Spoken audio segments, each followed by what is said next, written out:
안녕하세요. 40대 초반 여자입니다. 사연 듣는 게 취미고요. 간단히 부업으로 일하던 것이 잘 돼서 조금씩 확장하고 확장하다가 지금은 남편보다 더 잘 벌고 있습니다. 남편이 오죽하면 자기도 회사 그만두고 제가 하는 사업 같이 해볼까 하면서 진지하게 고민된다고 할 정도입니다. 그런데 혹시 여러분 이런 말 아시나요? 내가 잘 될 때는 가족한테도 숨기는 게 좋다는 말이요.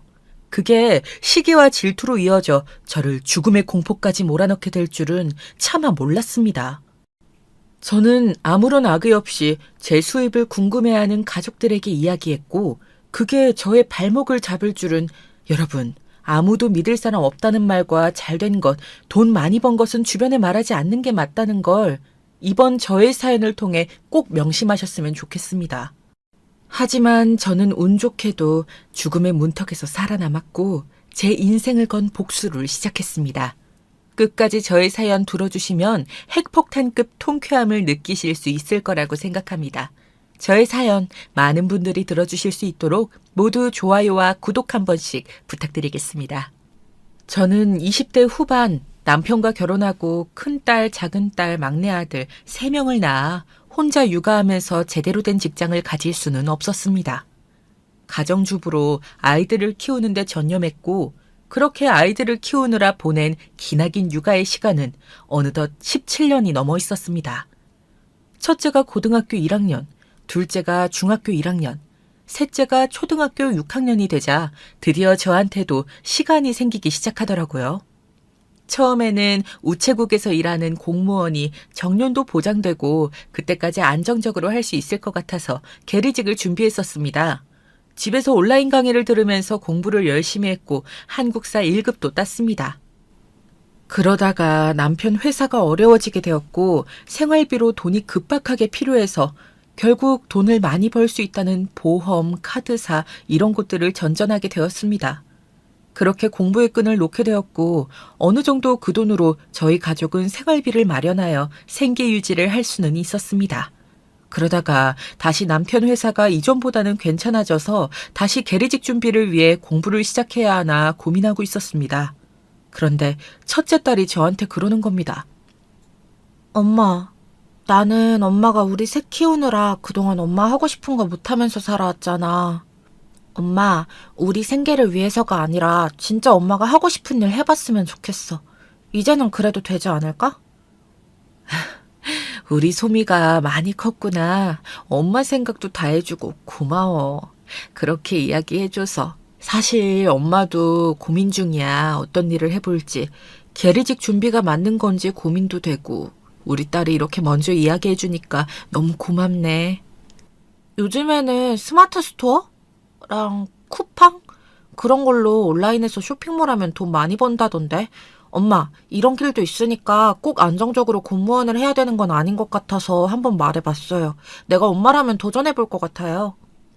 우리 소미는 어쩌면 이렇게 똑똑하대. 누굴 닮아서. 고마워. 엄마도 한번 알아보고 결정할게. 당연히 똑똑한 우리 엄마 닮은 거지. 아, 이러면 아빠가 서운해하시려나? 난 엄마 아빠 딸이잖아. 난 엄마가 무얼 하든 응원해요. 진짜야. 알지. 엄마한테는 엄청나게 든든한 힘이 되는걸? 고마워, 우리 소미. 첫째 딸이 언제 이렇게 다 컸지 하는 생각과 함께 제가 진짜 원하는 게 뭔지 한번 진지하게 고민해봐야겠다는 생각이 들었습니다. 안정적으로 남편의 회사에서 혹시 월급이 줄어들거나 은퇴를 하더라도 제가 일하고 있으면 적어도 끊기지는 않으니까 그런 생각을 해서 우체국에서 일하는 계리직을 택해서 공부하고 있었던 것이었거든요. 사실 저한테 제일 중요한 건 저희 가족과 함께 돈 걱정 없이 사는 것이었고 돈이 있어야 안정도 있고 행복할 수도 있다고 생각했습니다. 사실 계리직도 초봉이 그렇게 높은 편은 아니고 세월이 쌓일수록 천천히 봉급이 높아지는 것은 사실이었습니다. 그래서 한번 첫째 딸 소미가 얘기해준 대로 인터넷으로 할 수 있는 사업들에 대해서 제대로 찾아보게 되었고 고맙게도 유튜브에는 그런 것들을 먼저 해보고 알려주는 유튜버들이 많이 있더라고요. 그래서 그걸 착실하게 따라해보기 시작했습니다. 처음에는 어렵고 난해했지만 공부한다고 생각하고 하나하나 모르는 건 검색해보고 찾아보면서 하다 보니 못 해낼 건 없었습니다. 저는 스마트 스토어와 쿠팡 2개 모두 시작했습니다. 처음에는 스마트 스토어로 시작해서 물건 하나씩 많이 등록하는 데에 초점을 맞추어서 하나씩 해나갔습니다. 그렇게 2달 동안 수입이 없어서 포기할까도 했었지만 어느새 1개, 2개씩 팔리기 시작하는 겁니다. 그리고 한 달의 순수익이 남편 월급 정도가 되기 시작했을 때 드디어 남편에게 알리게 되었죠. 여보, 나 드디어 성공했어. 하고 싶었던 일을 찾은 것 같아. 이게 나한테 솔직히 재미있는 일은 아니었는데 이걸로 돈이 벌리니까 너무 재밌게 느껴지네. 어? 무슨 일을 찾았는데? 난 여보 다시 계리직 도전하려고 공부하고 있는 줄 알았는데 아니었어? 내가 요즘 바빠서 여보한테 너무 관심이 없었구나. 미안해. 아니야, 여보. 내가 일부러 말 안 한 것도 있는 걸 뭐. 나도 내가 자신이 없어서 유의미한 결과가 나오기 전까진 최대한 늦게 말하려고 했었어. 나 우리 소미가 말한 대로 온라인에서 쇼핑몰 운영하는 거 해보고 있었거든. 스마트 스토어. 근데 거기서 물건이 하나, 2개씩 팔리기 시작하더니 여보 월급만큼 순수익이 나오는 거야. 너무 잘 됐지? 뭐? 그게 정말이야? 우와, 우리 여보 정말 대단하네. 너무 멋지다. 역시 난 여보랑 결혼하길 잘했어. 세상에, 언제 또 이런 도전을 하고 있었대? 사람들한테 자랑해야지. 어? 아니, 벌써부터? 아직 사람들한테 말하지 말자. 이러다가 또 수익이 언제 어떻게 될지 모르고, 이게 수익이 안정적인 건 아니라서. 그래도 여보가 나는 이렇게 성공한 날이 언젠가 올 줄 알았어. 그동안 애들 키우느라 여보는 육아에 집중하고 그게 늘 안타까웠는데 여보 눈에서 생기가 도는 이유가 바로 이거였구만. 여보 너무 고마워. 우리 여보가 정말 최고다 최고. 아이고 비행기 너무 태우는 거 아니야. 아우 어지럽네 어지러워. 고마워 여보. 여보가 기뻐해 줄 줄 알았어. 나 정말 더 열심히 해볼게. 그렇게 스마트 스토어 사업을 본격적으로 더 열심히 운영했더니 혼자 힘으로는 어려울 정도로 커서 아르바이트생을 1명 고용할 정도가 되었습니다. 그래서 아르바이트생을 고용하고 저는 쿠팡에서도 같은 상품들을 등록해서 팔아보기 시작했습니다. 스마트 스토어에서 한번 잘 팔리기 시작한 저희 상품들은 쿠팡에서도 불티난 듯 팔리게 되었고 쿠팡을 시작하면서 저는 아르바이트생을 2명으로 늘리고 안정적으로 남편의 수입보다 높은 수익을 매달 가져갈 수 있게 되었습니다. 매출이 아니라 순수익으로 이 정도 시스템을 만드는 데는 2년이라는 세월이 걸렸지만 저는 너무나 잘한 선택이라고 생각합니다. 출퇴근을 하지 않아도 되면서 제가 원할 때 일할 수 있었고 또 무엇보다 제가 하는 만큼 돈이 벌린다는 게 참 재미있더라고요. 회사에 다니면 제가 열심히 일하든 안 하든 월급은 크게 변하질 않잖아요. 돈 버는 재미에 집중해서 저희 온라인 쇼핑몰 사업을 열심히 키워나가느라 새는 소문을 막을 틈은 없었습니다. 저희 남편이 너무 좋았던 나머지 가족들하고 친구들한테 다 말해버린 게 화근이었습니다. 오죽하면 그동안 왕래가 없던 먼 동네 아줌마들까지 저한테 찾아와서 어떻게 했는지 가르쳐달라고 할 정도였습니다. 사실 저보다 더 잘 팔고 잘 버는 사람들이 많은데도 말이죠. 소문이라는 게 참 무섭고도 빠르더라고요. 저는 그래서 그런 분들을 수강생으로 받고 본격적으로 저의 노하우를 가르쳐주는 일도 하게 되었습니다. 사실 제가 어릴 적부터 꿈이 선생님이었거든요. 그런데 돈을 벌게 되니 돈 버는 방법을 가르쳐주는 선생님으로도 일할 수 있다는 게 저에게는 꿈만 같은 일이었고 사람들을 가르치고 도와주는 데에서 오는 행복감은 온라인 쇼핑몰에서 버는 돈과는 비교도 안 되는 행복으로 다가왔습니다. 우리 소미 덕에 엄마가 꿈을 이룬 것 같아. 정말 고마워 소미야. 엄마가 잘해서 그런 거지. 난 별로 한 것도 없는데 뭐. 엄마 어릴 적 꿈이 선생님인 거 할머니한테 다 들었어. 근데 엄마가 지금부터 공부해서 선생님을 하는 건 힘들 것 같았고. 그래서 하고 싶은 걸 해보라고 막연히 말했던 건데 난 엄마가 너무 자랑스러워. 우리 소미가 엄마보다 더 어른 같네. 할머니한테 언제 들은 거야. 엄마 어릴 적 꿈 얘기는. 하여간 우리 소미도 알아줘야 된다니까.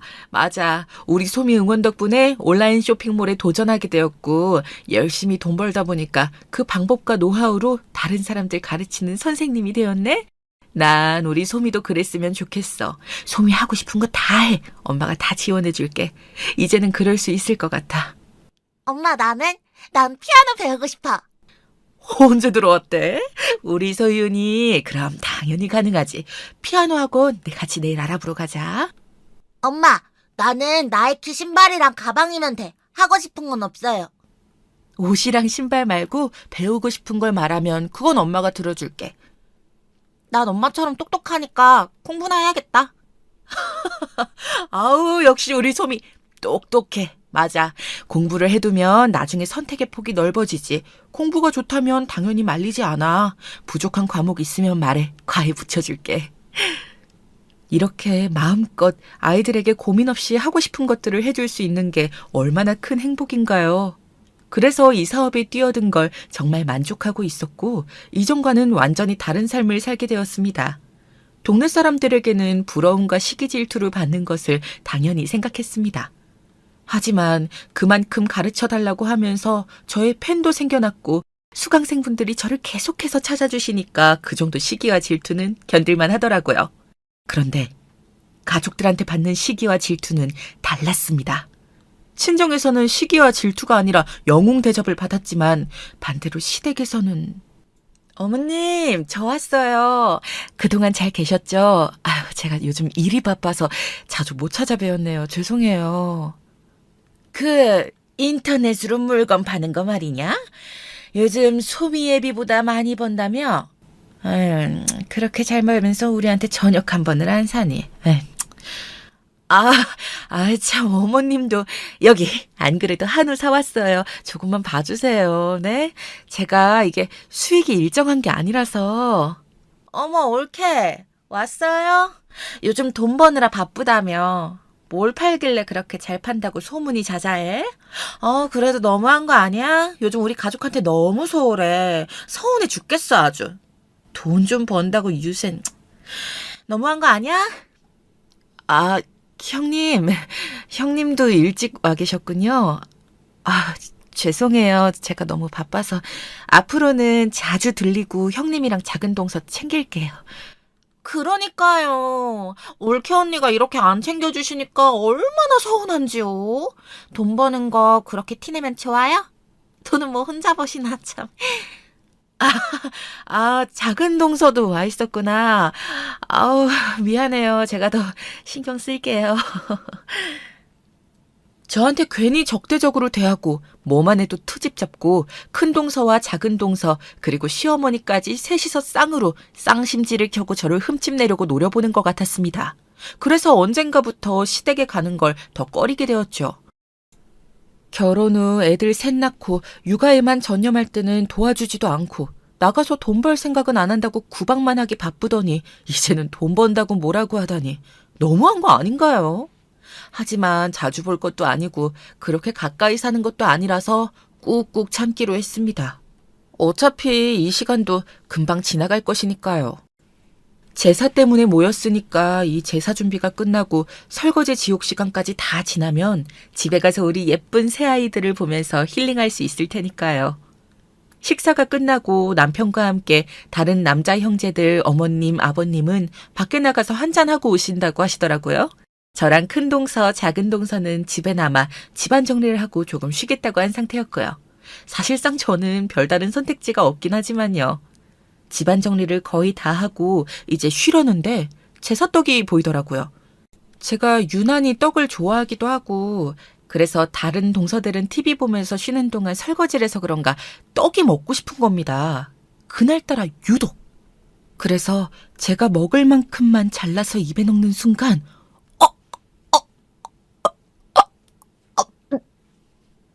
너무 맛있게 먹으려다가 떡이 목에 걸려서 넘어가질 않는 겁니다.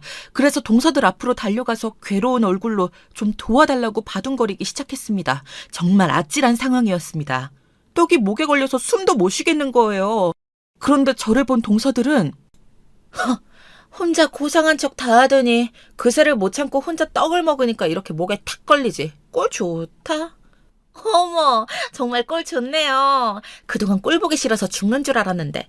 형님, 이건 하늘이 주신 기회가 아닐까요? 이대로 냅둬보자고요. 그럴까? 이대로 죽으면 나 몰라라 하면 되잖아. 우리는 TV 보느라 몰랐다고 하면 되고. 역시 똑똑하단 말이야. 숨도 못 쉬고 죽어가는 저를 향해 비웃던 큰 동서와 작은 동서. 정말 악마가 따로 없더라고요. 정말 죽을지도 모르겠는 급박한 상황에서 제 머릿속에 든 생각은 오직 하나였습니다. 악마 같은 너희들, 내가 가만 안 둬.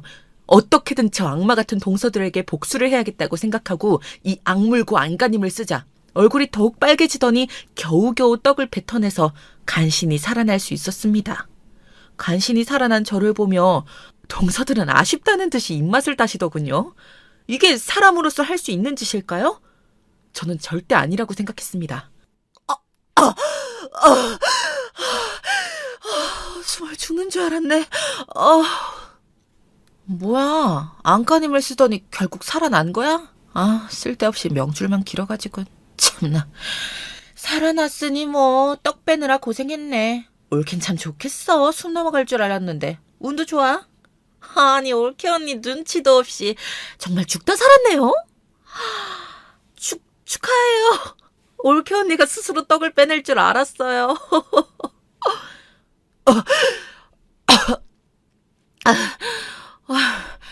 그게 지금 죽다 살아난 사람한테 할 소리입니까? 악마 같은 큰 동서 작은 동서, 제가 오늘 일은 절대 안 잊을 거예요. 가만두지 않을 거니까 그렇게 아세요. 아니, 살아났으면 됐지.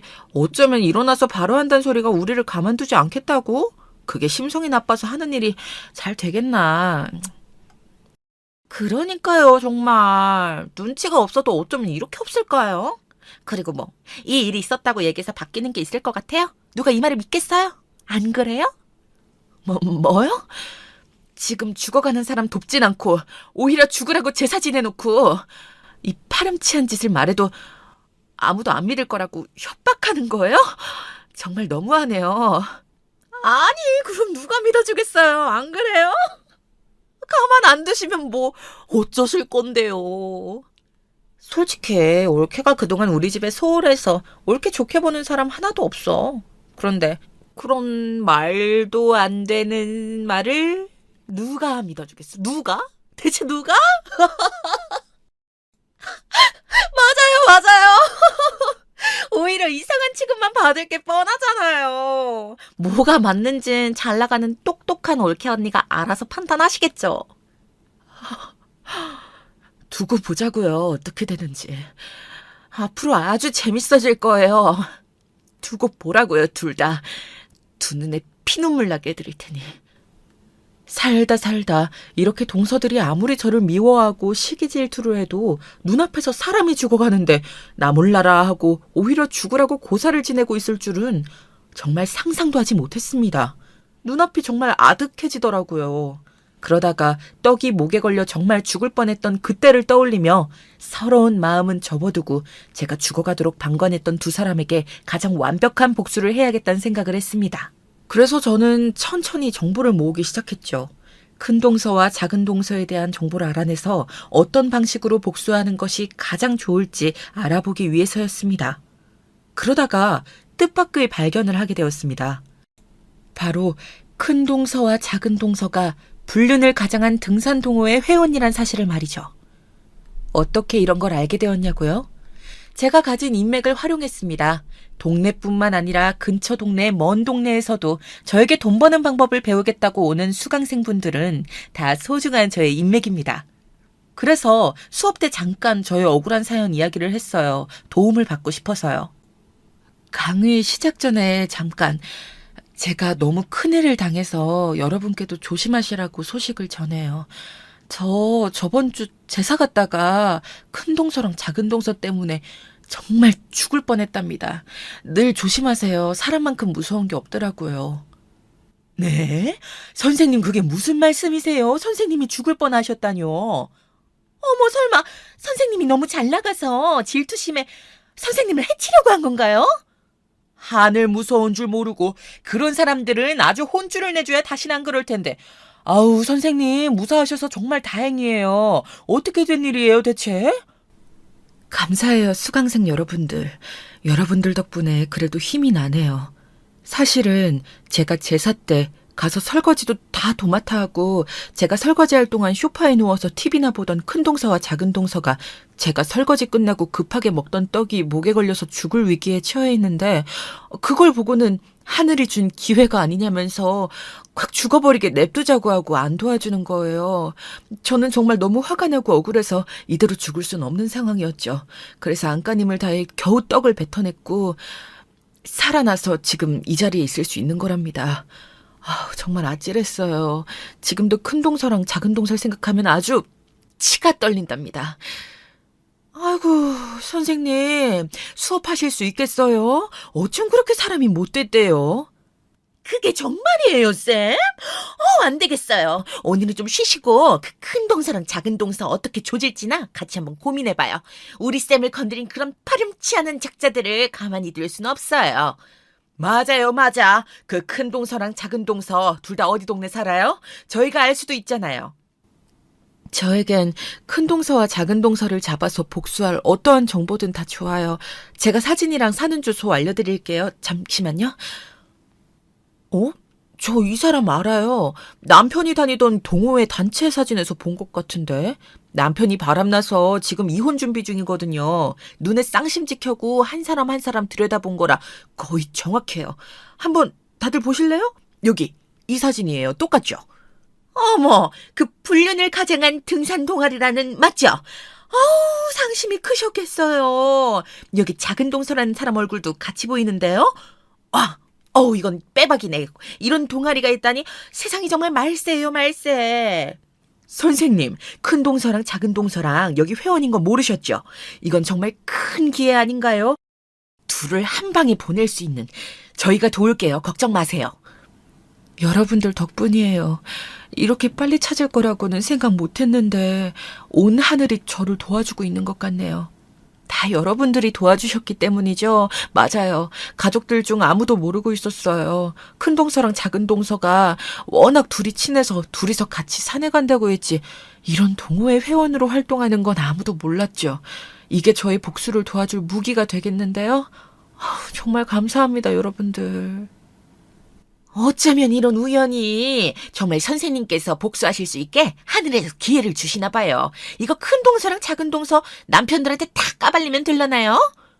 더 엄청난 복수가 없을까요? 아는 것만으로도 이혼당하지는 않을 텐데 더 확실하게 불륜의 증거를 모으는 건 어떨까요? 선생님, 이건 어떨까요? 동호회 회원을 포섭해서 지금 실제로 불륜을 저지르고 있는지랑 모텔은 주로 어딜 가는지 미리 파악해 두었다가 현장에서 급습하는 거죠. 거기 동호회 사람은 제가 이혼 준비하면서 열심히 컨택해놔서 지금도 바로 소개해 줄 수 있어요. 선생님, 무조건 복수하셔야 돼요. 아시죠? 안 그러면 언제 또 선생님 죽게 내버려 둘지 모르는 거잖아요. 맞아요. 선생님께서 저희 다 돈 잘 벌게 이렇게 열심히 도와주시는데 선생님 목숨을 위협한 사람들에게 제대로 된 복수를 해줘야죠. 저희가 못 참아요. 이런 거 꼭 한번 해보고 싶었어요. 가만두지 않을 거예요. 그럼 우리 한번 작전을 같이 짜볼까요? 우선 동호회 사람 컨택 맡아주시고 미행할 차도 한 2대 마련해서 큰 동서 팀 하나, 작은 동서 팀 하나 이렇게 하면 어떨까요? 큰 동서랑 작은 동서랑 둘 다 파트너가 있을 텐데 따로따로 움직일 거라 한쪽만 쫓으면 분명히 놓칠 거예요. 그러네요. 역시 똑똑하셔. 그러면 저랑 이렇게 둘이 타고 선생님이랑 이렇게 둘둘 타면 되겠네요. 동선이 최대한 겹치길 바라면서 일단 같이 출발해 볼까요? 디데이는 불륜 등산 동호회의 다음 등산 날짜. 맞죠? 저보다 더 열심히, 저는 정말 복받은 사람이네요. 감사드려요. 남편보다 우리 수강생 회원분들이 훨씬 더 낫네요. 남편한테 말했더니 안 믿어줬거든요. 아무리 큰 동서랑 작은 동서가 저를 시기하고 질투해도 그럴 사람들은 아닐 거라면서. 어쨌든 이렇게 지금 무사하니까 다행인 거 아니냐면서요. 어쩌면 그렇게 자기 형제들이랑 똑같은지 그 형제들도 당연히 제 말은 안 믿었었거든요. 회원님들 믿어주셔서 감사해요. 여러분들께서 도와주신 만큼 제 인생을 걸고 반드시 이 복수 성공시킬게요. 선생님께서 큰돈도 버실 줄 알고 저희 수강생들 매출도 나오게 꾸준히 도와주시는데 이 복수도 당연히 성공하실 거예요. 선생님이라면 하실 수 있다고요. 저희가 도와드릴 건데 걱정하지 마세요. 현장에서 증거 바로 보여주면서 협박하자고요. 세상에서 불륜하는 사람들이 제일 나쁜 것 같아요. 저희가 더 신난 것 같긴 하지만 선생님의 복수를 도울 수 있어서 정말 다행이에요. 여러분들 감사합니다. 그러면 작전 개시하시죠.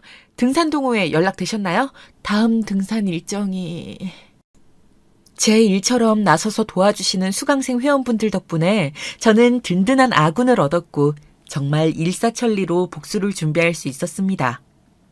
난생 처음 사람 미행이라는 걸 해보게 되었는데 복수를 위해서라면 뭔들 못하겠나요?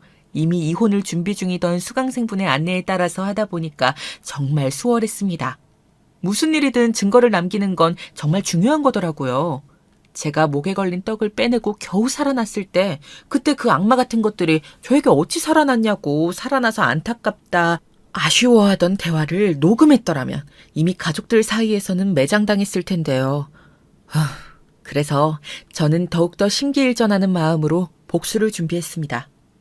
드디어 불륜을 가장한 등산 동호회의 다음 등산 날짜가 다가왔습니다. 평소처럼 저는 남편에게 수업을 하러 간다고 하고 차를 몰고 나왔습니다. 대기 중이던 다른 수강생분들과 두 대로 나눠 타고 목적지로 함께 향했죠. 사진을 찍을 카메라와 녹음기까지 완벽하게 챙겼습니다.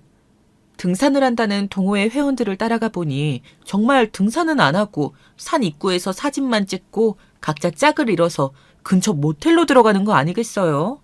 처음 보는 광경에 할 말을 잃었습니다. 그리고 촬영을 시작했죠.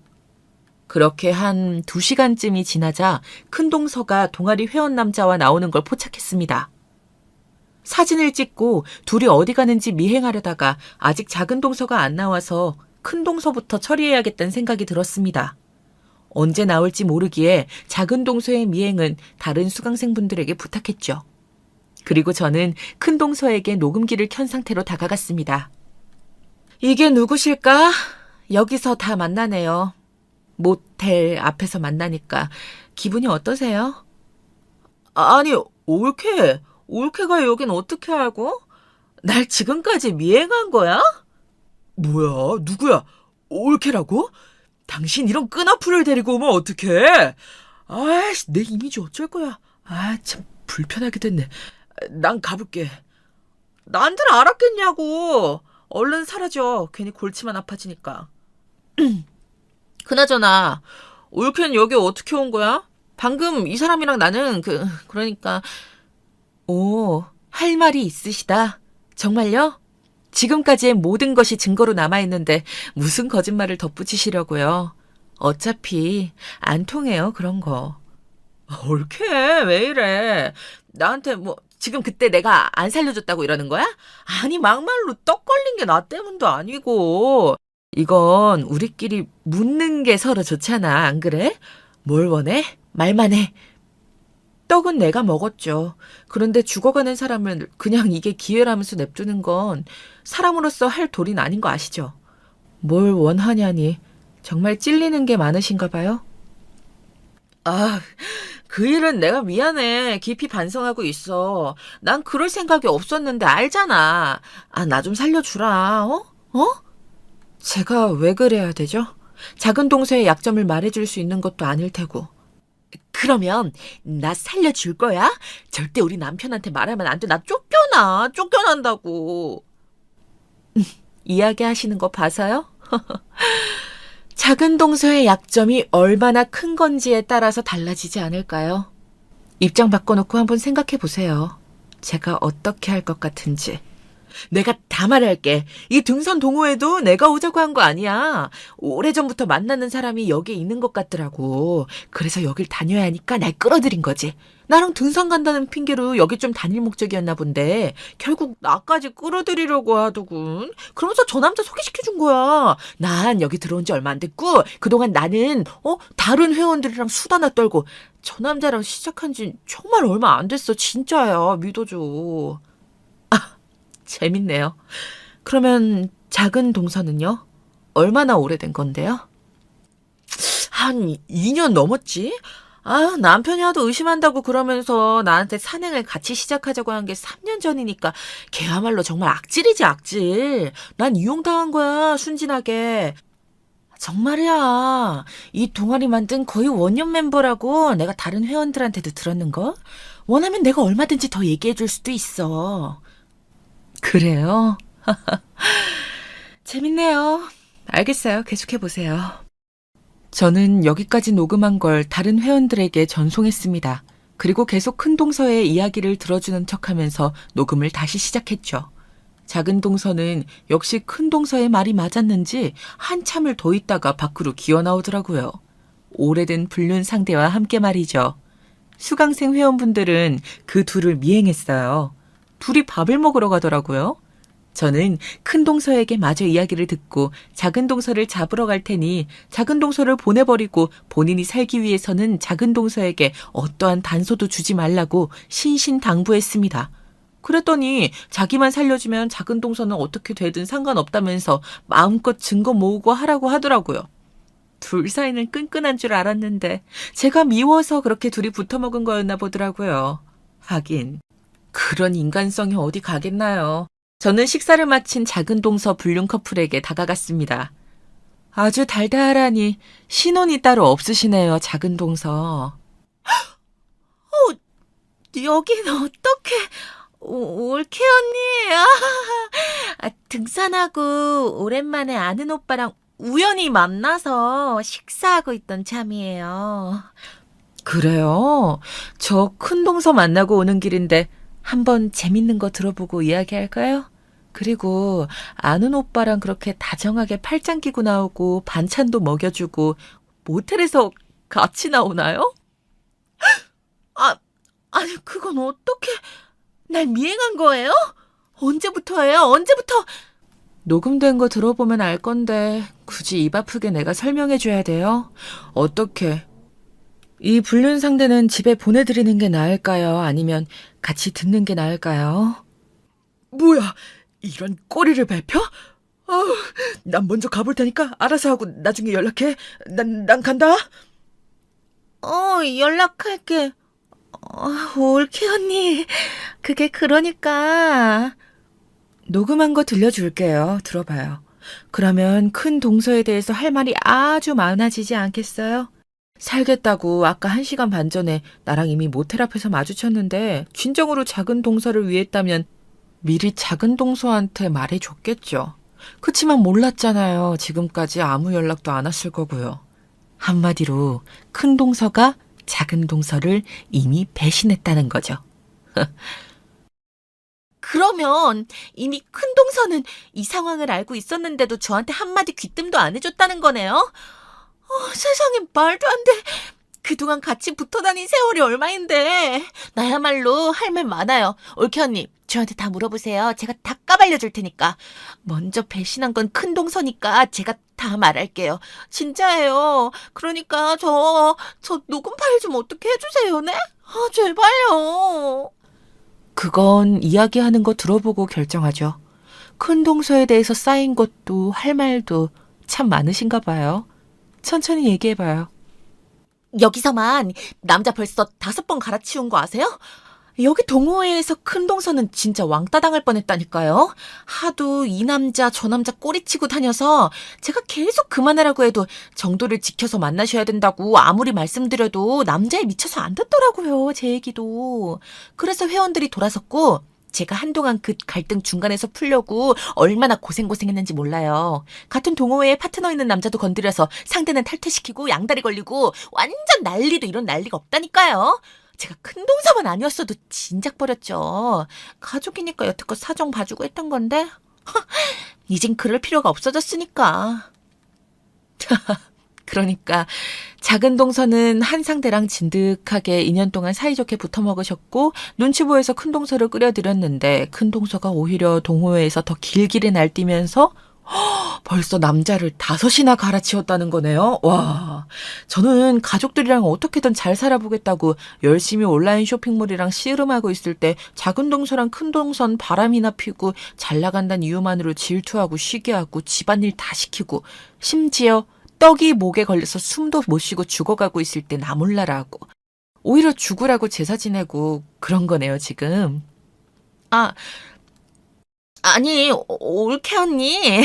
그때 일은 잊어줘. 그때 나랑 큰 동서가 잠시 미쳤었나 봐. 올케 언니 혼자만 잘 나가니까 온라인 쇼핑몰로 돈 잘 버는 거 너무 유세 떠는 것 같아서 꼴 보기 싫어서 그만. 하지만 이제는 절대 그런 일 없을 거야. 정말이야, 믿어줘요. 지금까지 말한 것도 전부 녹음된 건 알아요? 이제야 인정하시네. 나 죽을 뻔했을 때 그대로 방치한 거, 죽으라고 오히려 옆에서 지켜본 것까지 전부 다. 이거 들고 그대로 시댁으로 갈 거예요. 이혼당할 준비나 하고 계시면 되겠네요. 큰 동서랑 사이좋게. 잘못했다니까요? 올케 언니, 정말 이럴 거예요? 왜 이렇게 말이 안 통해요, 정말. 가지 마요, 제발. 이렇게 빌게요, 네? 무릎 꿇고 싹싹 비든 작은 동설 뒤로 하고 저는 유유히 빠져나와서 당장 시댁으로 달려갔습니다. 지금까지 같이 고생해준 수강생분들께도 감사 인사를 드렸죠. 이번 달 수강료는 제가 쏘려고요. 언제 또 이렇게 저 위에 같이 발벗고 나서줄 사람들을 만날 수 있겠어요. 도움을 받았기에 당연히 베푸는 게 맞다고 생각합니다. 일이 정리되고 다 같이 비싼 곳에서 식사하기로도 약속했습니다. 수강생분들은 너무 과분하다고 거절하시려 했지만 제가 너무 감사해서 안 되겠더라고요. 시댁에 가서 먼저 어머님, 아버님한테 녹음 파일을 들려드리고 어머님, 아버님께서 직접 아들들에게 이야기하시라고 말씀드리고 왔습니다. 그날 바로 불려가서 마누라들 단속을 대체 어떻게들 하고 다니는 거냐고 엄청 깨졌다고 하더라고요. 저를 안 믿어주던 남편은 그제서야 저한테 미안하다고 하더라고요. 여보, 내가 그때 여보 말 안 믿어준 거 정말 미안해. 난 너무 말도 안 되는 일이라고 생각해서 그랬어. 나한테까지 화난 건 아니지. 형이랑 동생한테 들었는데 불륜 등산 동호회? 그거였다며, 형님이랑 재수 씨가. 참, 어떻게 이럴 수가 있는지. 이걸 다 여보가 밝혀낸 것도 대단하고 그동안 마음고생했을 걸 생각하면. 이제야 믿어주는 거야? 증거가 있으니까? 그래, 나 여보마저도 말도 안 되는 일이라고 내 말 무시하고 안 믿어줄 때 정말 속으로 이를 갈았어. 그리고 날 죽게 내버려둔 큰 동서랑 작은 동서한테 정말 내 인생을 걸고 복수를 해야겠다고 다짐했지. 복수 과정은 생각보단 수월했어. 나한테 소중한 사람들이 모두 날 도와줬거든. 난 정말 복받은 사람이야.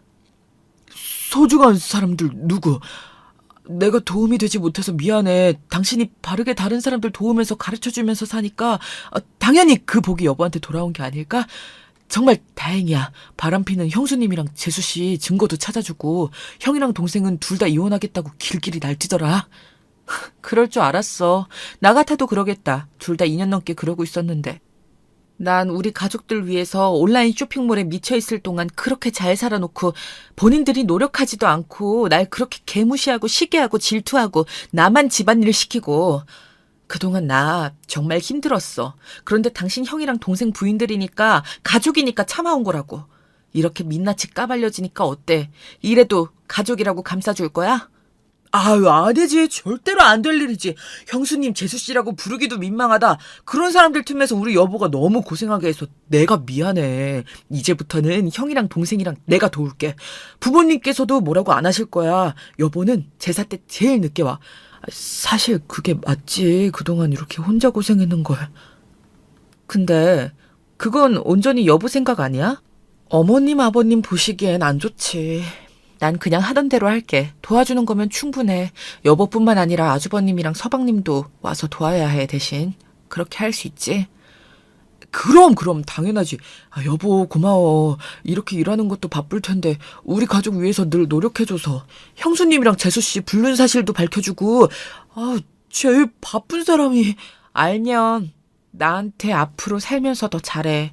회사 그만둘 생각은 하지 말고 차라리 수강생분들을 직원으로 뽑을까 그런 생각도 하고 있거든.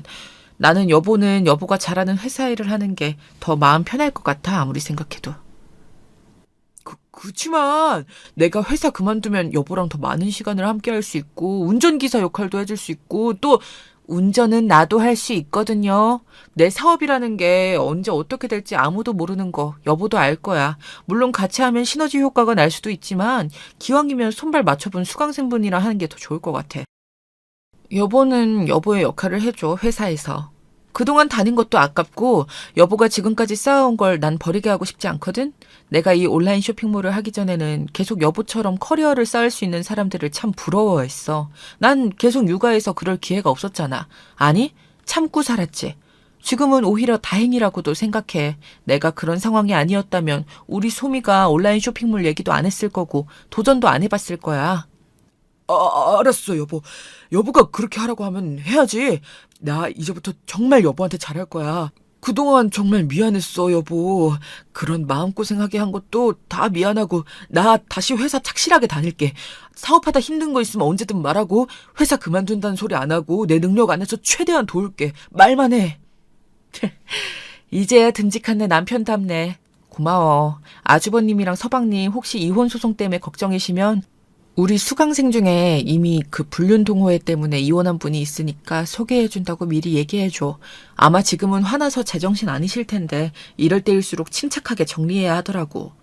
우와, 형이랑 동생이 엄청 좋아하겠다. 고마워, 여보. 어쩜 이렇게 똑소리 날까? 나야말로 정말 우리 여보 덕에 복받은 사람인 게 확실하다니까. 당장 얘기하고 올게. 여보, 피곤할 텐데 조금 쉬어. 난 이제 좀 쉴게. 아니지. 그동안 못했던 업무 해야겠다. 여보, 얼른 다녀와. 이건 한시라도 빨리 아는 게 유리하니까. 여기 내가 말한 이혼하셨다는 내 수강생분 연락처야 카톡으로 보내놨어. 고마워, 여보. 꼭 여보가 도와준 거라고 얘기할게. 일 너무 무리하지 말고 난 금방 다녀올게. 남편은 동생이랑 형 만난다고 나가고 저는 그제서야 미뤄둔 일들을 다시 점검하기 위해 책상 위에 앉아 노트북을 켰습니다. 시작하려고 하니까 큰딸내미 작은딸내미가 쪼르르 달려와서 아빠랑 하는 얘기 다 엿들었다면서 엄마 너무 고생했다면서 안아주는 겁니다. 그동안의 피로가 다 녹더라고요. 저한테 너무 멋지다고 우리 엄마 못하는 게 뭐냐고 칭찬해 주는데 왜 이리 울컥한지 애들 앞에서 그만 눈물을 보여지 뭐해요. 몇 방울이지만. 생각보다 수월하게 복수는 마쳤지만 저는 그때 정말 악마들을 보는 것 같았습니다. 악마를 벌하고자 하는 사람은 아마 저 말고도 정말 많으실 거라고 생각합니다. 당하고 가만히 있는 건 계속 그래도 된다는 말미를 준다는 말이 있기도 하잖아요. 여러분, 저처럼 절대 참지 마시고 꼭 증거란 증거는 다 모아서 어떻게든 복수를 하기를 저는 추천하고 싶어요. 정말 뻔뻔하게 저한테 시기하고 질투할 자격이 없던 큰 동서와 작은 동서는 바람을 피고 있었더랬죠. 조사해보면 이렇게 다 구린 구석을 발견할 수 있다는 게 놀랍습니다. 여러분을 힘들게 한 상대라면 분명 이렇게 구린 데가 있을 겁니다. 찾고 또 찾아서 반드시 통쾌한 복수를 해주셨으면 좋겠어요. 저의 사연을 통해 여러분들께서 잠시라도 대리만족하시면서 속 시원하셨다면 저는 만족합니다. 긴 사연인데 지금까지 열심히 들어주셔서 너무 감사드리고요. 여러분들께서도 참지 말고 복수하셨으면 좋겠습니다. 노력하고 또 나누는 사람에게 복이 있겠지요. 먼저 이 긴 이야기를 진행시키기 전 어렸을 적 이야기부터 시작해 보아야 할 것 같은데요. 어렸을 적 제가 살던 곳은 도시와는 거리가 먼 후미진 시골 구석에 있었습니다. 그리고 그 시골 구석에서도 저희 집은 참 가난했습니다. 다들 사는 게 고만고만한 형편이고 그런 시대였지만 제대로 경제활동을 하려 하지 않는 부모님 탓에 저희 집은 더욱 그럴 수밖에 없었던 것 같네요. 낡아 떨어져 갈 것 같은 지붕, 금이 가 있는 벽, 벌레가 들끓는 주방, 이미 한참 지나간 기억이지만 아직 제 머릿속엔 왜 이리 선명한지 모르겠습니다. 쉬어 빠진 김치와 간장을 열심히 밥에 비벼 먹으며 때론 옆집에서 주는 라면으로 하루하루 흘려보내던 유년 시절이었어요. 아버지라고 부르기도 애매한 이제는 얼굴조차 기억나지 않는 남자는 병적으로 술을 마셨고 아버지보단 조금 친근했지만 그럼에도 여전히 멀게 느껴졌던 엄마는 늘 한숨소리와 울음으로 잠에 들곤 하셨어요. 그 사이에 존재했던 외동딸인 저는 그런 부모님 밑에서 열심히 눈치를 보며 흑장난을 치곤 하였어요. 하지만 저희 집이 물질적으로 가난한 것만이 전부는 아니었답니다. 엄마, 나 옆집 미니가 가지고 노는 장난감 나도 갖고 놀고 싶은데. 저리 가. 엄마 지금 뭐 하는 거 안 보여?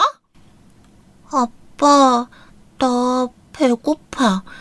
라면 먹으면 안 돼? 그 나이 때 충분히 부릴 수 있는 응석. 어쩌다 엄마 아빠한테 그런 응석을 부리면 부모님은 얼음장보다 더 차가운 시선으로 마치 제 자식이 아닌 남의 자식을 대하는 손길로 저를 쳐내곤 하셨어요. 텅 빈 냉장고나 라면 박스보다도 그 눈빛과 손길이 어쩔 땐 더 섬뜩하기도 하였습니다. 그래서일까요? 일찍이 독립을 꿈꾸었습니다. 중학교를 지나 남들은 간간히 가곤 했던 고등학교도 가지 않고 성인이 되자마자 기어이 편지 한 장을 남기고 집을 떠나고야 말았던 그 결심도 거기에서 비롯되었던 것 같아요. 엄마, 아빠, 낳아주셔서 감사합니다. 키워줘서 고맙다는 말이 아닌 낳아줘서 고맙다는 말을 마지막으로 써내려가며 저는 다시금 결심했습니다. 이 집으론 절대 돌아오지 않겠다고. 하지만 떠나기 전 단 한 가지 마음속 가시처럼 걸리는 사람이 있었으니 바로 성이었어요.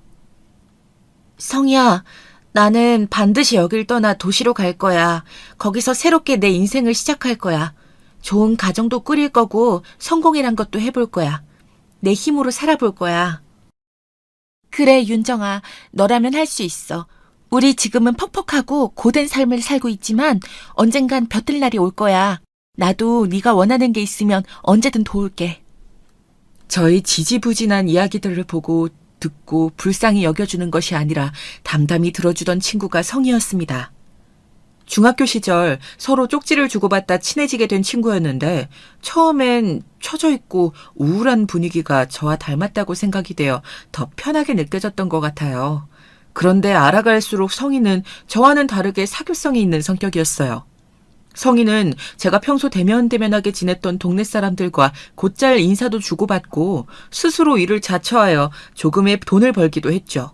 그리고 그 돈으로 항상 배고파 있는 제게 맛있는 것을 사주며 세상살이 즐거운 이야기들로 퍽퍽한 삶을 잊게 해주었어요. 성희야, 미안해. 너 두고 혼자 떠나게 돼서. 언젠가 우리 다시 만나자. 떠나는 마지막 순간까지 얼마나 구슬프게 울었는지 그 울음소리가 잔상처럼 맴돌아 한동안 기차에 몸을 싣고도 성희의 얼굴이 아른거리곤 했습니다. 성희와는 지켜질 수 있을지 없을지 모르겠는 약속을 하고 그렇게 시골을 벗어나 집을 피해 무작정 몸을 싣고 달려간 곳은 서울이었습니다. 거기엔 다행히 저를 도와주겠다는 사촌 언니가 있었습니다. 워낙에 친척들이랑은 왕래가 없어 친할머니 장례식에서 딱 한 번 본 언니였는데 제 사정을 듣곤 흔쾌히 서울로 올라오라며 아무래도 여자 혼자 사는 집이라 허전했는데 제가 오면 재밌을 것 같다고 미용일까지 더불어 알려주겠다고 하더라고요.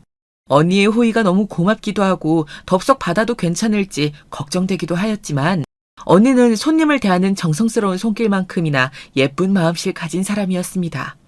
윤정이 네가 그동안 얼마나 힘들었겠어. 언니 밑에서 착실히 미용일 배우다 독립해. 분명 넌 똑똑한 아이니 뭐든 빨리 깨우칠 거야. 고마워요, 언니. 내가 이 은혜는 평생 잊지 않을 거예요. 언니한테 두고두고 갚을게요. 예, 갚는다는 말 함부로 하는 거 아니야. 그건 나중에 네가 진짜로 고마운 사람한테 해. 언니는 마음의 그릇이 참 넓은 사람이었습니다. 그런 언니를 보면 고향에서 알고 지낸 성희가 생각이 날 때가 있어 문득문득 편지를 보내기도 했습니다.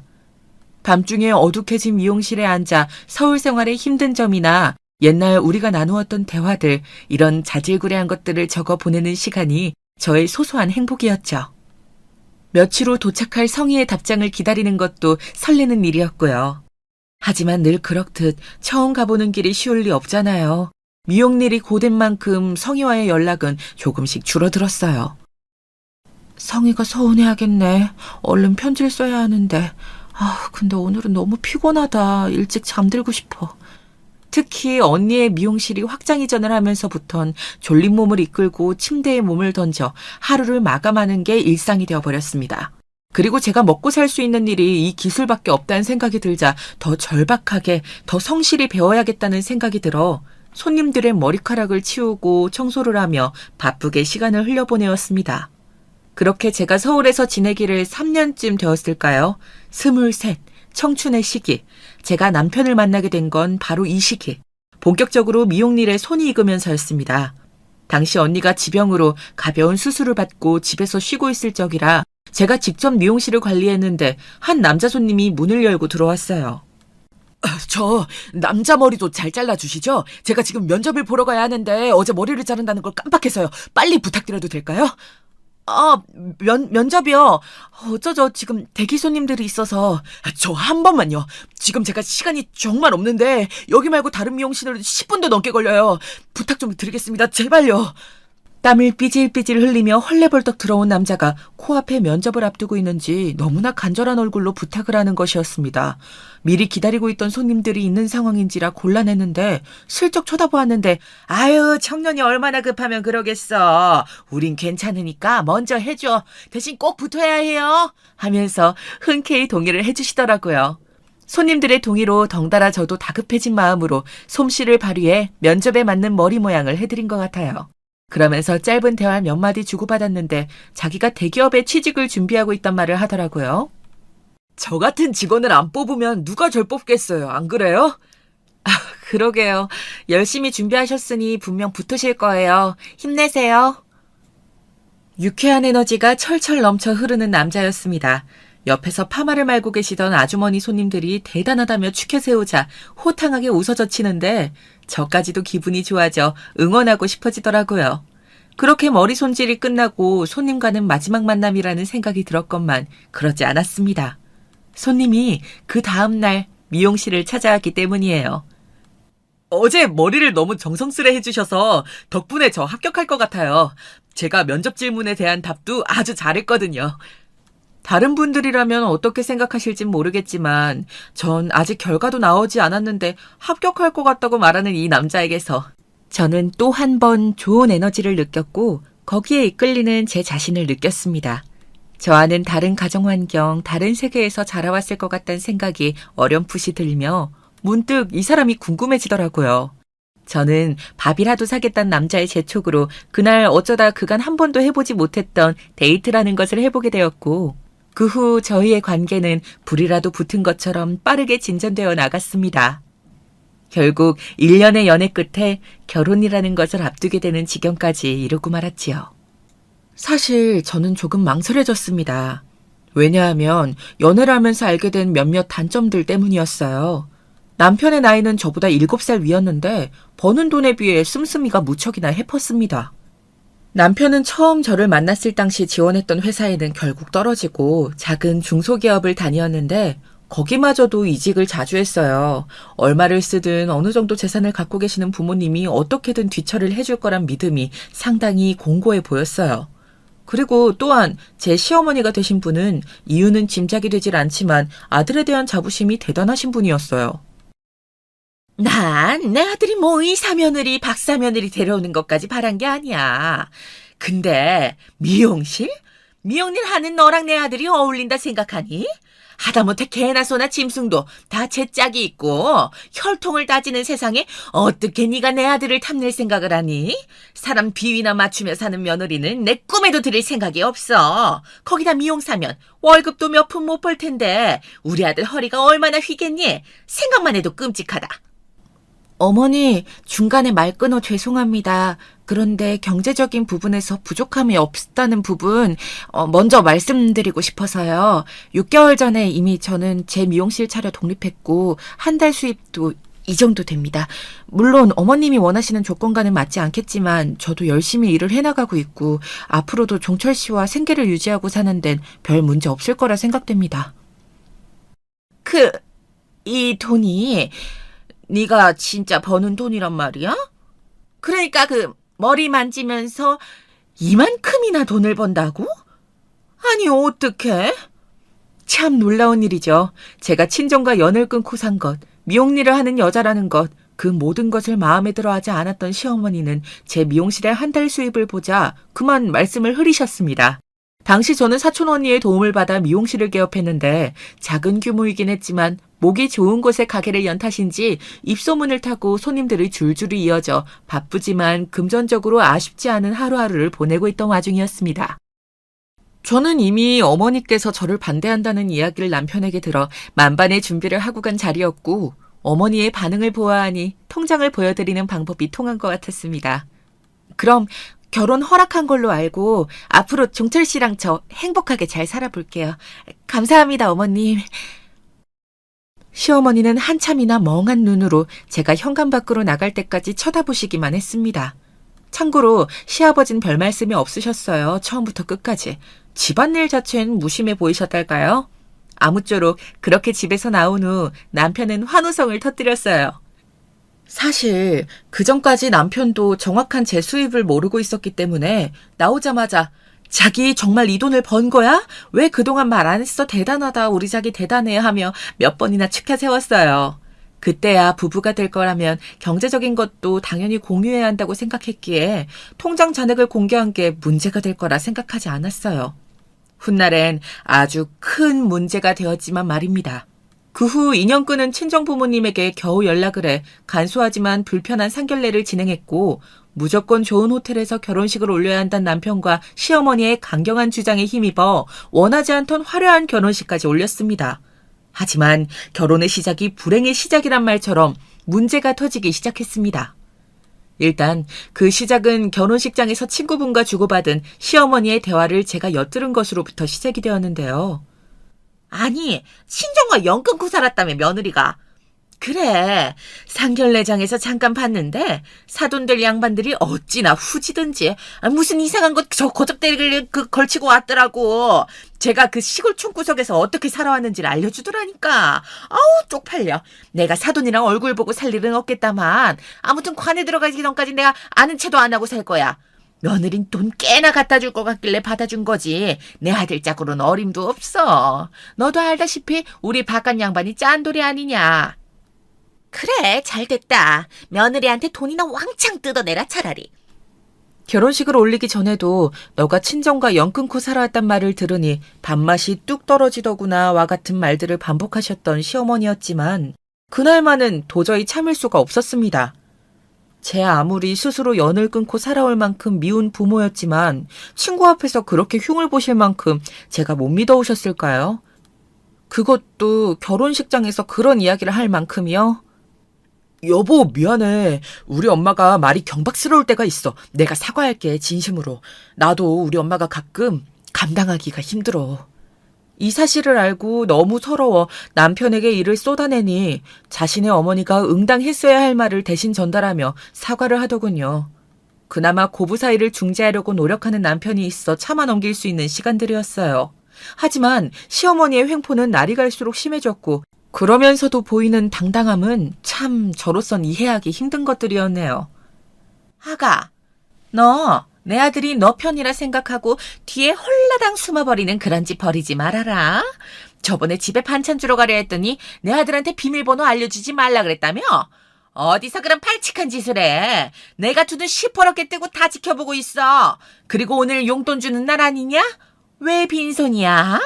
용돈은 말했듯이 한 달에 100씩 턱턱 알아서 통장에 꽂아 넣고 내가 니들 분가하는 거 허락해주는 대신 내건 조건이니 반드시 지켜야겠지?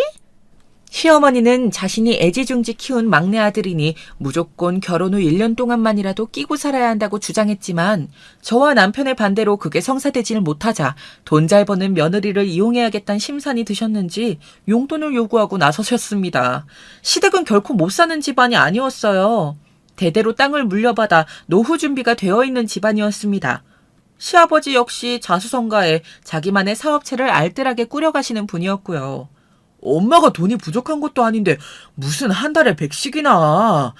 저번에 얘기했듯이 그냥 중요한 날만 챙겨드리고 나중에 엄마 아버지 힘드실 때 챙겨드리면 안 돼? 돈이 부족하면 내가 아버지한테 말해볼까? 됐어. 짠돌이 네 아버지가 무슨 돈을 준다고. 내가 오늘 몇 개의 모임을 취소했는지 알아? 나이 들면 돈 빼고 남는 게 없어. 돈이 최고라고. 돈이 있어야 사람도 만나고 좋은 데도 가보는 거지. 니들은 이렇게 사는 내가 가엾지도 않니? 너 아가. 입 있음 말해봐라. 물론 시어머니에게도 이유는 있었지요. 시아버지께서 부쩍 요즘 시어머니의 사치를 마음에 안 들어 하시곤 카드를 막아 현금으로만 돈을 주고 계셨거든요. 어머님, 용돈 드릴게요. 대신 어머님께서도 지켜주셔야 할 부분은 있어요. 그래야 저희가 가족으로서 부딪히지 않고 잘 살아갈 수 있을 것 같아요.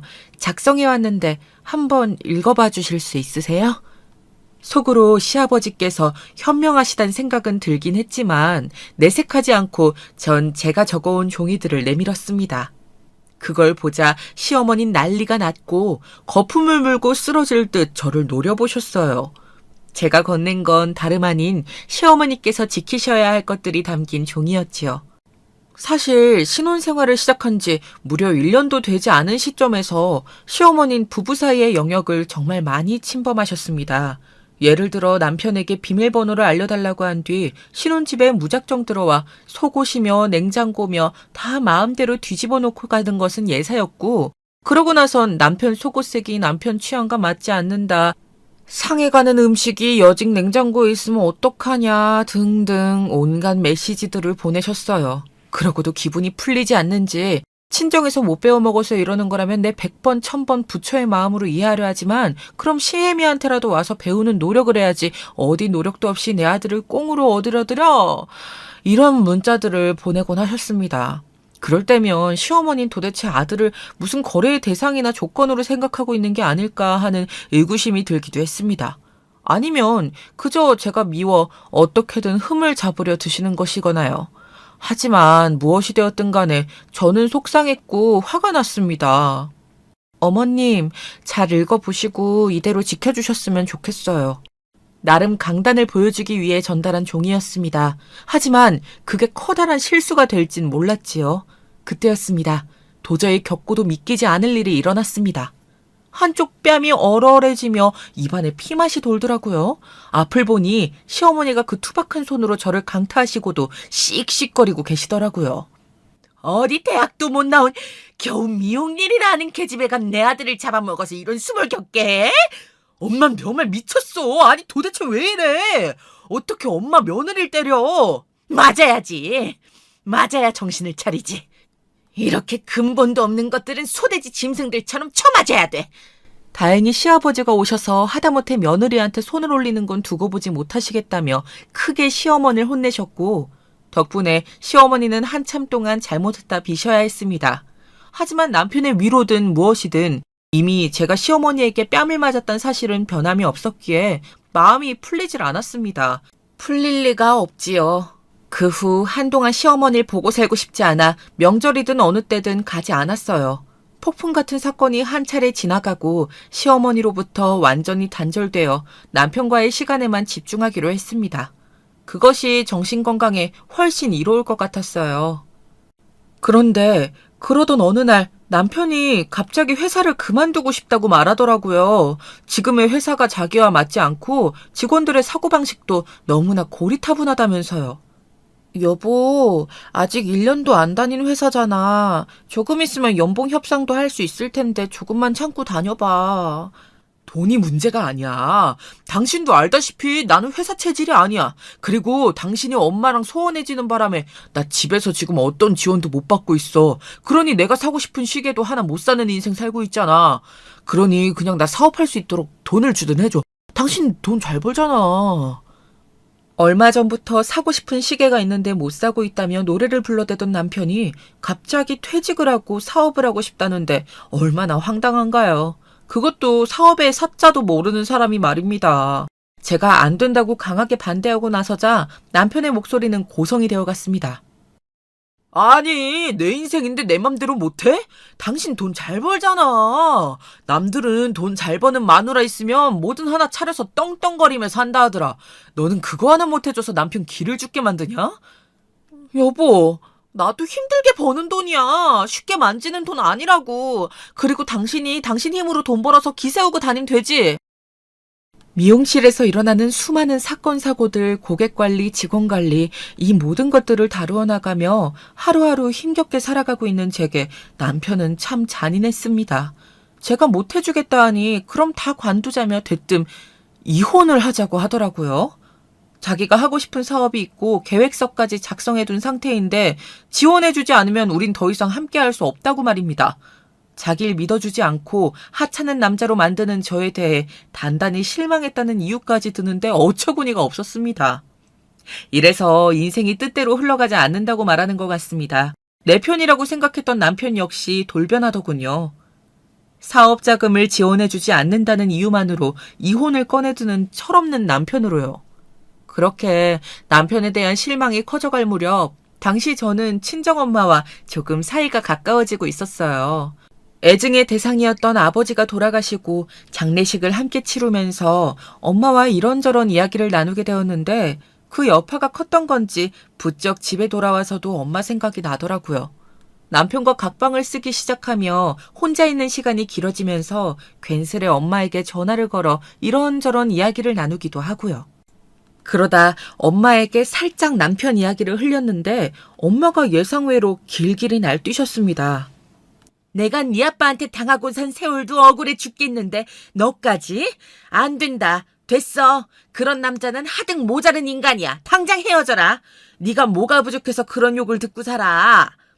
친정엄마 마음이 이해되지 않는 건 아니었지만 이혼은 쉽사리 할 수 있는 결정이 아니었습니다. 제가 보수적이라면 보수적인 사람일 수도 있겠지만 이혼은 정말 못 견딜 때 하는 결정이라고 생각했어요. 게다가 제 몸에 변화가 생기었기 때문에 더더욱 그럴 수가 없었습니다. 그날은 미용실에서 힘든 하루를 마치고 자주 가던 집에 족발을 먹고 있던 어느 날이었어요. 그런데 족발 냄새에 갑자기 헛구역질이 올라오더라고요. 설마 하여 정확한 결과를 알아보기 위해 병원에 가보았더니 임신이네요. 축하드립니다. 이제 2달 차이니 조심하셔야 하는 거 아시죠? 하는 의사선생님의 청천벽력 같은 말이 들려왔습니다. 왜 하필 지금일까? 잠시 후회했지만 뱃속에 찾아온 소중한 생명을 욕보이는 일이기에 그 마음도 깨끗하게 접어버렸습니다.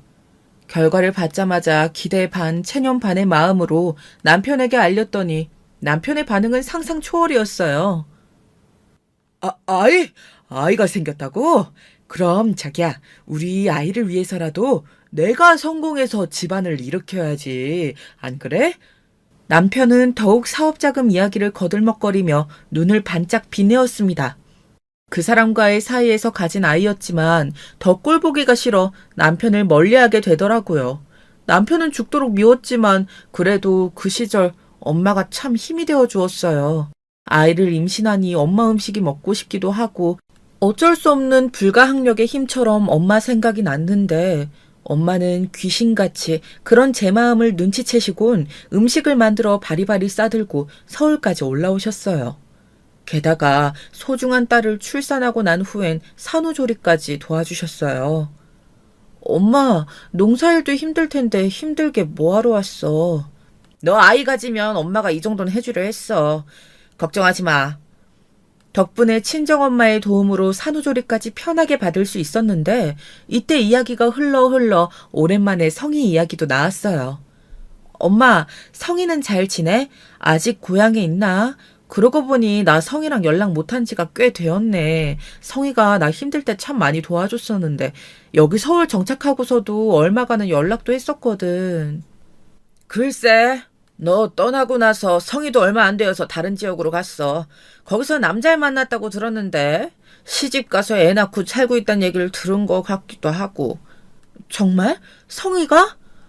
성희가 하나의 엄마가 되어 가정을 이루어 잘 살고 있단 말을 들으니 어쩐지 기분이 묘했습니다. 어린아이였을 때 만나 시시콜콜한 이야기들을 하며 웃고 떠들기 바빴던 우리였는데 벌써 시간이 그렇게나 되었다니 신기하기도 하고 엄마를 다시 만나 화해했던 것처럼 성희도 문득 그리워졌어요. 문득 언젠가 한 번은 꼭 다시 만나고 싶은데 하는 마음이 생겨났지요. 하지만 뒤이어온 풍파에 이어 저는 고향을 추억할 마음의 여유도 겨를도 없어졌습니다. 아이를 낳고 바쁘게 육아하는 저와 집에 들어앉아 컴퓨터로 도박이나 즐기고 있던 남편을 한심하게 보던 친정엄마가 남편을 불러 따끔하게 큰 소리를 내면서부터였어요. 이보게, 내 아무리 이해하려 했건만 이건 해도 너무하지 않나? 우리 딸 독박 육아 시키는 것도 모자라 집에 돈 한 푼 벌어오지 않는 게 어떻게 남자다운 행동이라 할 수 있어. 키울 땐 사는 게 힘들어 내 딸을 보듬고 키우지 못했다 하더라도 내 배로 낳은 딸이야. 근데 어찌 이럴 수 있어? 이렇게 정신 못 차릴 거면 차라리 이혼하게. 장모님, 참 속없는 말 잘도 하시네요. 제가 뭐 언제 독방 육아를 시켰다고 하세요? 저 나름대로 돈 벌고 있어요. 게임머니라고 해서 게임으로 돈 벌고 있는 중이라고요. 아, 그리고 좀 이따 이렇게 제 집 드나들듯이 오시는 거 너무 불편합니다. 이제 와서 무슨 제 마누라한테 엄마 행세라도 하고 싶은 거예요? 뭐야? 저는 그렇다 치고 하루 종일 독방 육아하는 게 안쓰러워 걱정스러워 서울까지 올라온 저희 엄마에게 큰 소리까지 치는 사위라니. 아무리 한때 사랑하던 남편이었지만 그 사람은 이제 너무 멀리 가고 없어졌다는 것을 확연히 깨달았습니다. 아이가 있어도 이제는 이혼을 생각해야 한다는 것을 너무도 확연히 알게 되었어요. 아이를 데리고 모든 것을 정리해 다시 혼자가 되기까진 오랜 시간이 걸리지 않았습니다. 다만 여보, 잠깐만. 이렇게 빨리 결정하는 게 어딨어. 다시 생각을 좀 해줘. 그래, 내가 지난 시절 당신한테 잘못한 게 참 많아. 나 많이 반성하고 있다? 그거 모르지? 나 매일 당신 생각하면서 편지 쓰는 거, 옛날에 우리가 서로 사랑했던 시절 찍었던 사진 보고 그러는 거. 아이는 넘겨줘도 제가 가진 돈은 아까운지 남편은 무릎을 꿇고 친정엄마와 제 앞에서 엉엉 울며 잘못을 빌었습니다. 그런다고 흔들릴 마음이었다면 애초에 이혼을 선택하지도 않았거늘 전 남편은 한결같이 어리석은 사람이었습니다. 그 후 저는 고향에서 엄마와 함께 시간을 보내었어요. 육아를 하는 동안 믿을 만한 사람에게 맡기던 미용일마저 완전히 접고 내려온 것이었기에 조금 허전함도 있었지만 당분간은 커가는 딸아이와 엄마에게만 집중하고 싶었으므로 조금은 여유로운 마음을 가지고 고향에 적응해 나가고 있었지요. 엄마, 이 개울가 물 엄청 시원해. 그러게 시원하네. 할머니도 오라 하자. 좀 이따 여기 근처에서 할머니랑 수박 먹을까? 좋아. 딸아이는 하루가 다르게 커갔는데 제가 자란 고향에서 엄마와 저의 보호 아래 행복한 기억을 안고 자란다는 것이 어쩔 땐 참 신기했어요. 엄마 역시 손녀를 끔찍이도 아껴주셨지요. 딸아이가 뭔가를 잘못 먹은 건지 갑자기 밤에 열이 나 숨을 잘 못 쉬고 있을 때 딸아이를 들쳐업고 병원까지 달려간 것도 엄마였어요. 그러면서도 너한테 해준 게 없으니 이거라도 해줘야지 라고 중얼거리는 엄마의 말을 들으면 그렇게 가슴이 저려왔습니다. 그런데 그런 엄마를 한순간에 앗아간 건 바로 달려든 음주 차량이었습니다. 제 입으로 내뱉기도 끔찍하지만 전 남편이 음주하던 음주 차량이었어요. 전 남편은 술을 마시고 가끔 저를 찾아와 다시 돌아오란 말을 하곤 했는데 그날 역시 만취 상태로 차를 몰고 고향 집까지 쳐들어와 저랑 한참 실갱이를 하다 딸아이와 함께 있던 엄마를 그대로 박아버린 겁니다. 저는 이 두 눈으로 그 끔찍한 광경을 다 목격하고 말았습니다. 엄마가 제 딸을 보호하기 위해 서둘러 옆으로 밀쳐버리고 자신이 대신 그 갸냘픈 몸을 던진 것을 말입니다. 아직도 그때의 기억을 생각하면 손이 떨려옵니다. 법이 내린 처벌이랍시고 남편이 몇 년의 징역살이를 하게 된 건 역시 전혀 위로가 되지 않았어요. 오히려 시어머니는 악독스럽게도 니년이 결국은 내 아들을 감방에 보내는구나. 니년이 기어이 내 아들을 진짜 잡아먹었어 하며 저희 엄마 장례식장까지 와서 고성을 질러대시는데 저는 그 순간에도 엄마가 돌아가셨다는 현실이 믿기지 않았어요. 그렇게 허무하게 엄마를 보내고 딸아이를 끌어안고 하염없이 눈물을 흘리는데 하늘이 원망스러웠습니다. 내게 이 세상 단 하나뿐인 친정을 빼앗아간 전 시댁이 죽고 싶도록 미웠지요. 엄마, 우리 이제 할머니 못 봐? 할머니는 먼저 하늘로 가셨어. 우리 지켜보실 거야. 할머니 보고 싶어. 나 할머니가 해주는 김치찌개도 먹고 싶고. 저 역시 우울증이 찾아왔지만 죽음에 대해 이해하지 못하면서도 슬퍼하는 딸을 보면 엄마를 잃은 상실감을 극복해야겠다는 의무감이 들었어요. 힘겹게 마음을 갈무리하고 다시 서울로 향했습니다. 미용 일을 하기 위해서였어요. 하지만 미용실을 차리고도 엄마를 너무도 허무하게 잃은 상실감은 쉽게 치유되지 않았고 그로 힘들어하던 무렵 고마운 존재가 나타났어요. 엄마의 장례식에 온 성이었어요. 엄마의 지인을 통해 연락이 닿은 성희가 고맙게도 엄마 장례식에 와주었는데 그 이후로도 종종 연락을 취하며 힘이 되는 말을 해주었어요. 윤정아, 나도 친정엄마 잃고 몇 날 며칠을 괴로워서 잠도 못 자고 힘들었어. 한 1년간은 그 허함이 사라지질 않더라. 이별이 원래 그래. 너무 일찍 극복하려 하지 마. 성희는 지난 어린 시절처럼 그저 묵묵하고 따스한 말로 저를 다독여 주었습니다. 그렇게 성희와의 짧은 만남 속에서 살아나갈 수 있는 용기를 갖게 되었어요. 하지만 세상 일이 다 내 뜻대로 이루어지는 것이 아니듯 미용일이 쉽사리 풀리지 않기 시작했어요. 잠시 고향에 내려가긴 했지만 크게 미용실을 차렸던 경험이 있던지라 이번에도 모아놓은 돈을 다 끌어 대로변에 큰 미용실을 차렸는데 우후죽순으로 주변에 다른 샵들이 생겨나가면서 손님들이 떨어지기 시작했어요. 엄마를 잃은 상실감으로 이미 정신과 약을 먹고 있을 정도로 힘들었다 성희를 만나 약을 끊었는데 사업이 안 되기 시작하니 극심한 우울증이 도사렸어요. 전 남편과 시어머니로부터 당했던 모욕부터 어린 시절 아빠에 대한 원망까지 부정적인 기억들만이 머릿속을 채웠습니다. 그래서일까요? 언젠가부턴 손님 머리를 자르려 하면 손이 미친 듯이 떨리더라고요. 그래도 어떻게든 가게를 살려보고자 노력했건만 결국 마지막엔 사채까지 끌어당겨 쓴 미용실이 망하고 저와 딸아이는 길거리로 내몰렸습니다. 사채업자들은 어디든 저를 쫓아왔고 저는 딸을 데리고 도망 다녀야 했어요. 빚을 갚기 위해 아이를 데리고 어떻게든 돈을 벌어야겠다 싶어 식당이라도 들어갔지만 사장님 부부는 딸아이를 반기지 않았고 딸아이는 계속 눈치를 보고 말았어요. 아유, 저기 애엄마. 내가 사정이 딱해서 봐주는 건데 애가 저리 울어대니 우리 영업에 방해가 돼. 죄송합니다, 사장님. 정말 죄송합니다. 영희야, 울지 마, 어? 미안해, 엄마. 내가 울어서. 근데 나 여기 있기 싫어. 어쩔 수 없이 전 아이와 함께 공중 화장실에서 잠을 자고 그곳에서 씻고 공원으로 가 잠깐 또 눈을 붙이고 떠돌이 생활을 반복하다 보니 저도 물론 아이도 정신적으로 점점 지쳐갔습니다. 엄마, 나 배고파. 아이는 자꾸 배가 고프다고 울어대고 전 그런 아이에게 줄 수 있는 게 없어 길거리에 쓰레기통을 뒤져야 하나 고민하게 되고 이런 제 처지가 너무 비참해 죽고만 싶었습니다. 결국 전 아주 나약한 선택을 하고야 말았습니다. 고아원이요. 그때 전 그 고아원 앞에서 아이에게 말했어요.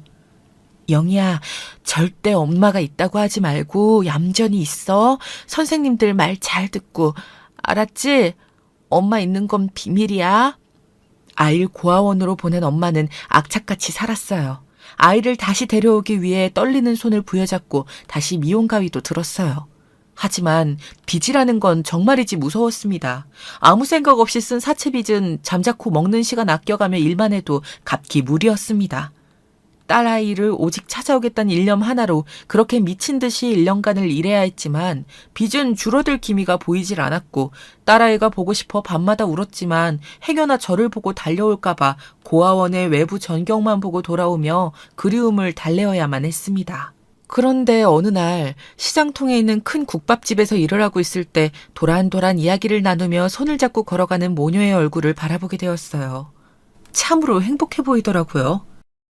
그 순간 전 시장 바닥에 엎어져 그만 오열을 하고 말았습니다. 그리고 아이가 너무 그리워 안 되겠다 싶어 다시 고아원을 찾아갔는데 청천벽력 같은 말이 들려오더라고요. 있잖아요. 오렌지 그려진 티셔츠 입고 들어온 여자애 기억 안 나세요? 기억 안 나실 리가 없을 텐데 제가 보여드릴게요. 아니요, 됐어요. 그 아이 이미 입양되었어요. 뭐라고요? 아니, 우리 애가 왜 입양이, 어떻게. 딸아이는 1년 사이 입양이 되었다고 했습니다. 듣고도 믿기지 않아 몇 번을 물었어요. 딸아이를 찾을 길이 없다 생각하니 남은 빚을 갚을 의지도 사라지더라고요. 차라리 사채업자들 흉기에 찔려 죽고 싶었습니다. 허나 사람 목숨이 참 질겼습니다. 몇 년이 지나니 그래도 살다 보면 한 번쯤은 딸과 만날 날이 오겠지 하는 마음으로 살게 되더군요. 어쩌면 그게 저의 유일한 삶의 이유이자 희망이었을 겁니다. 그리고 시간은 참으로 헛되게 또 빠르게 흘러가더군요. 10년간 저는 이것저것 무슨 일이든 하며 살아가려 했습니다. 언젠가 딸아이 앞에 서면 떳떳한 엄마의 모습이고 싶었어요. 물론 그 사이 흥신소를 통해서라도 딸아이를 찾아보려 했지만 아이에 대한 정보는 찾을 수 없었습니다. 그때 저에게 다가온 남자가 한 명 있었어요. 미국에서 세탁소를 운영하는 남자였는데 잠시 자식들 얼굴을 볼 겸 한국에 들어온 남자였습니다. 저보다 4살 정도 위였는데 부인과 사별하고 홀로 된 지 오래되었다 했습니다. 다 늙은 나이라 생각했건만 저 역시 딸아이밖에 없다고 생각했건만 그 사이 저도 모르게 깊은 외로움이 자리하고 있었나 봅니다. 친구 하나 없이 10년을 홀로 일만 하며 지내왔으니 그럴만도 했어요. 괜스레 그 남자와 있으면서 위로 아닌 위로를 받게 되더라고요. 같이 미국으로 갑시다. 나는 내 딸이 있어요. 언젠가 한 번은 보게 될 거예요, 내 딸을. 여기서 기다릴 거예요. 아이는 잘 살고 있을 거예요. 2년이라면 만나지겠죠. 날 따라와요, 예? 남자의 제안은 단호했지만 전 단칼에 거절하고 한국에 머물렀습니다. 길거리에서라도 우연이라도 딸아이를 볼 수 있다면 그 끈을 놓지 않기 위해 그랬습니다. 그렇게 또다시 20년이란 시간이 흘러 저도 이제 60의 나이에 접어든 여자가 되었습니다. 그간의 고생이 흰머리가 되었는지 흰머리가 수북했고 이젠 눈도 침침해 돋보기를 써야 글씨가 잘 보이곤 했지요. 그러던 얼마 전 이 사연을 쓰게 된 엄청난 일이 벌어지고 말았습니다. 무려 30년 만에 성인을 만난 것이었어요. 그것도 아주 우연히 말입니다. 동창회 같은 곳은 나갈 생각이 없었기에 애초에 고향 친구며 찾을 생각이 없었는데 그 인연이 너무도 신기했어요. 몇 년 동안 모아둔 적금을 깨 차린 분식집에서 떡볶이를 휘젓고 있는데 누군가 윤정이 아니니 하며 다가오더라고요. 저와는 다르게 맵시가 좋고 고급스러운 분위기를 가진 여자였는데 어딘가 얼굴은 낯이 익었어요. 세상에 이렇게 만나다니. 하마터면 못 알아볼 뻔했네. 나 성이야. 너 성이라고? 그 여자는 성이었습니다. 자그마치 30년이란 세월을 거슬러 오랜만에 만난 우리 두 사람은 마치 오래된 친구처럼 떠들기 시작했어요. 부잣집 사모님처럼 저와는 처지가 다른 것 같은 친구의 모습에 초라한 감정이 느껴지면서도 고향 친구를 만났다는 것 자체에 편안함이 느껴진 건지 제 분식집에서 한 두어 시간을 정신없이 시간 가는 줄도 모르고 떠든 것 같아요. 한참 이야기를 하다 성희가 먼저 자기 집으로 가자고 제안했습니다. 어차피 손님도 떨어졌겠다. 오늘 재료도 소진되었으니 이렇게 만난 김에 고향 친구를 만나 그간 못한 속풀이를 하고 싶었어요. 그래, 어디 잘 사는 친구네 집 구경 한번 가보자. 우스갯소리로 그 말을 던지고 성희의 차를 타고 향했는데 정말이지 친구의 집은 상상 이상으로 잘 살아 보였습니다. 와 하며 탄성을 내지르는 절 데리고 성희가 얼른 가자며 고급스러운 주차장을 지나 엘리베이터 안으로 끌고 들어가더군요. 집 안은 밖에서 보는 것보다 훨씬 더 멋들어졌어요. 잡지에서 나올 법한 고급 가구들, 장신구들, 그림 액자들이 눈에 띄더라고요. 어쩐지 하나하나 성희의 손을 탄 것만 같았습니다. 그런데 그때 제 시선이 어느 한 곳에 우뚝 멈춰버렸습니다. 마치 거세게 머리를 맞은 듯한 충격이 전해져 왔어요. 그것은 젊은 남녀의 결혼 사진이었습니다. 보자마자 저는 말을 잇지 못하고 어물거리는 발음으로 친구를 돌아봤습니다. 성희야, 어떻게 여기 내 딸이 있는 거니? 윤정아, 사실 오늘 내가 널 찾아간 건 이유가 있어서야. 여기 앉아봐. 성희는 이런 저의 반응을 예상했다는 듯 차분하게 저를 소파에 앉혀놓곤 미리 준비한 차를 꺼내 앞에 놓아주었어요. 그때서부터 성희는 제게 하나하나 모든 이야기를 풀어놓기 시작했어요. 저는 흐느끼며 그 이야기를 들을 수밖에 없었습니다. 우연히 고아원 봉사를 갔다 내 딸아이를 봤어. 처음엔 믿을 수 없었지. 네 딸이 왜 고아원에 있는 건지. 너가 자식을 버릴 엄마가 아닌데 도대체 무슨 사연이 있는 건지. 나도 처음부터 영희를 데려올 생각은 없었어. 그런데 넌 몰랐겠지만 애가 얼마나 고아원 생활을 무서워하던지 매일을 울고 힘들어했어.